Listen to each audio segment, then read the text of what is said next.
Syukur sekali.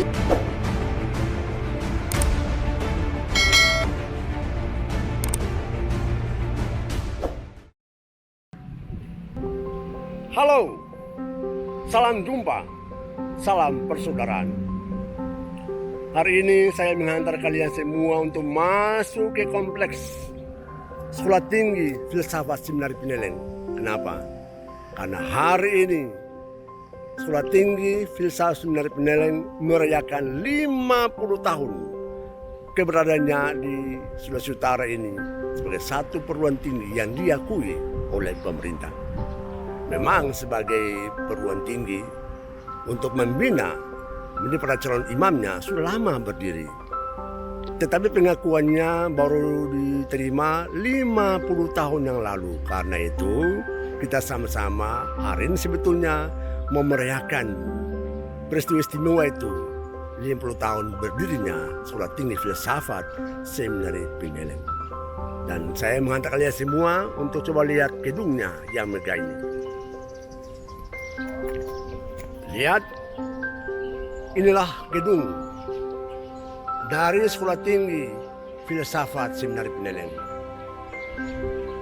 Luar biasa, luar biasa. Lihat, kemegahannya sungguh luar biasa. Saya mundur dulu supaya jangan sampai saya jatuh lagi ya. Ini dia. Gedung dipandang dari luar. Kemegahannya untuk pendidikan di daerah Sulawesi Utara ini. Kita masuk ke dalam gedungnya.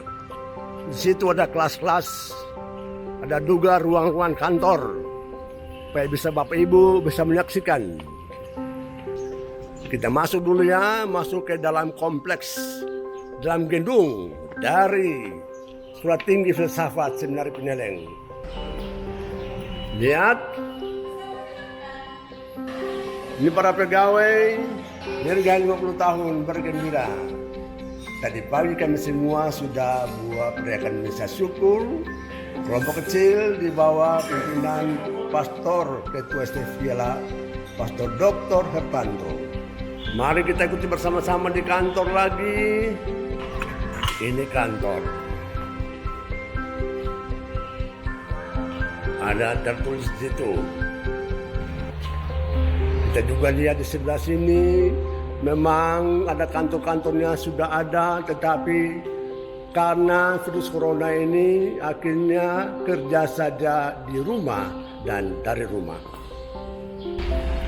Mungkin Anda bertanya, dari manakah para mahasiswa itu, saudara?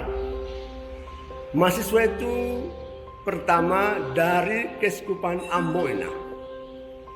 Setelah menambahkan studi di Seminari Menengah Langgur dan juga Severianum di Ambon, mereka datang ke Manado, datang ke Sulawesi Utara ini untuk persiapan dari setahun.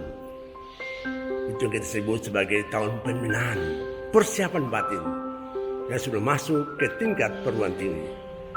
Setelah mereka dipersiapkan, kemudian masuk ke Sekolah Tinggi Filsafat Seminari Pineleng.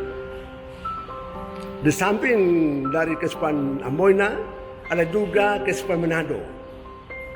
Mereka itu setelah menyelesaikan studinya pada Seminari Menengah Kakasekasen, tetapi juga pada Seminari Agustinianum, bisa melamar ke tempat ini kalau mereka lulus.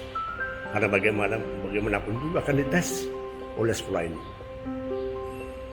Bukan cuma Keskupan Amboina dan Keskupan Manado, tetapi juga dari Tarekat MSC.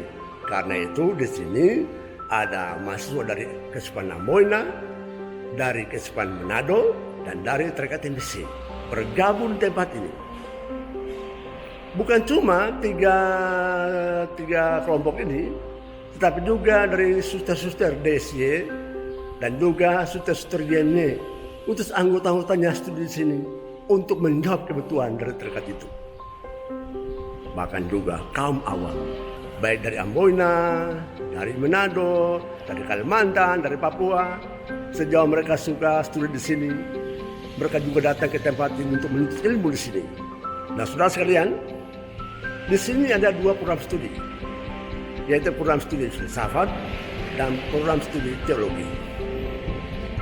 Ada rencana bahwa nanti program studi teologi itu diubah menjadi filsafat keilahian. Filsafat keilahian. Sekarang belum. Tapi kita akan ajukan itu. Teologi ubah ke filsafat keilahian. Dua program studi ini mendidik calon-calon imam, tetapi juga mendidik calon-calon katekis. Semuanya juga katekis, tetapi memang bagaimanapun juga sebagai juga katekis, dia mesti juga siap menjadi imam bagi umat atau juga bagi masyarakat luas. Saudara sekalian, moto yang dipakai di sekolah ini yaitu Fides Veritas Mysterium. Fides artinya iman, yaitu digalakkan sangat didalami oleh program studi teologi. Sedangkan veritas artinya kebenaran, itu didalami, digalakkan oleh program studi filsafat.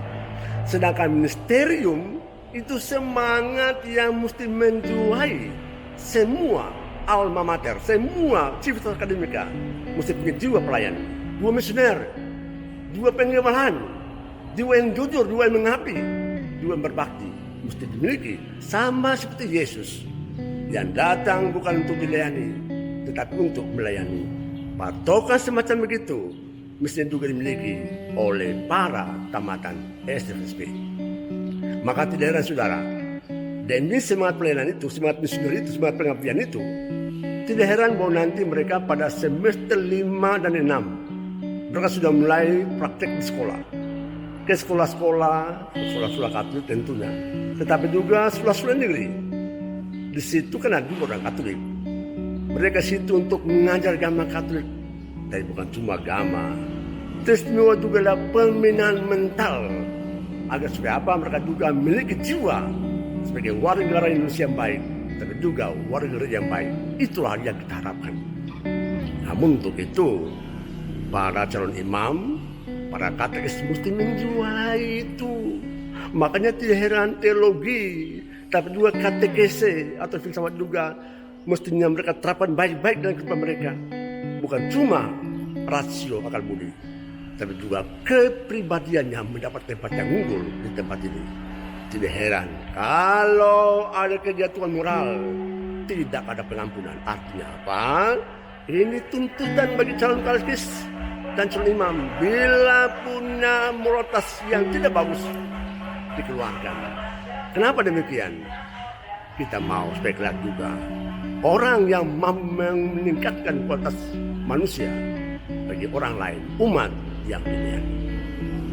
Saudara, para alumni kita ini sudah tersebar di mana-mana.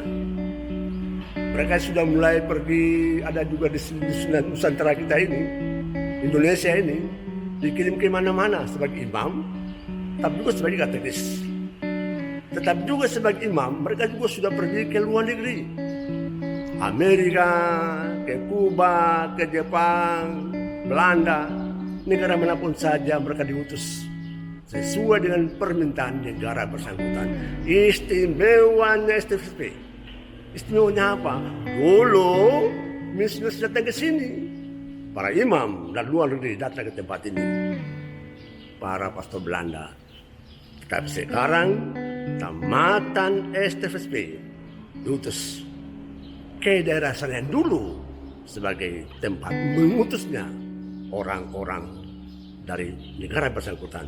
Sekarang mereka butuhkan panggilan dari tamatan alumni STFSP untuk mengabdi di negara bersangkutan. Karena apa? Memang tidak gampang untuk mendapat imam, tidak mudah pada masa kini. Tetapi STFSP siap untuk mendidik para calon imam, tapi juga calon katekis. Saudara, sesuai dengan motonya Fides Veritas Mysterium, setiap anggota Civitas Akademika dituntut tidak boleh melanggar dari kebenaran veritas, harus jujur. Makanya kalau sampai di kuliah-kuliah juga, orang kalau sampai nyontek nggak boleh, syukur-syukur tidak seperti itu. Tetapi kalau berlaku tidak adil, sanksi. Pertama teguran, yang kedua panggil lagi, yang ketiga out. Berarti Anda tidak cocok, tidak mau taat aturan main di perguruan tinggi ini. Saudara, jangan takut. Ini kan sekolah pembinaan, ini kan sekolah pendidikan. Oleh karena itu bagi siapa saja di Nusantara ini, kalau mau mendaftarkan diri, mau menjadi katekis atau imam, silakan boleh mendaftar di tempat ini. Ada panitia yang selalu siap terima. Testimoni pada waktu pembukaan tahun ajaran baru, silakan mendaftar, ada penelitiannya. Meskipun sekarang virus corona, sekolah tak buka diri bagi mereka-mereka yang mendaftar ke tempat ini. Dirgahayu, selamat ulang tahun 50 tahun sekolah tinggi Sarawak Seminyak Pendidikan. Maju terus, pantang mundur. Kita pasti diberkati Tuhan, karena apa? Negara juga lindungi kita. Sampai jumpa.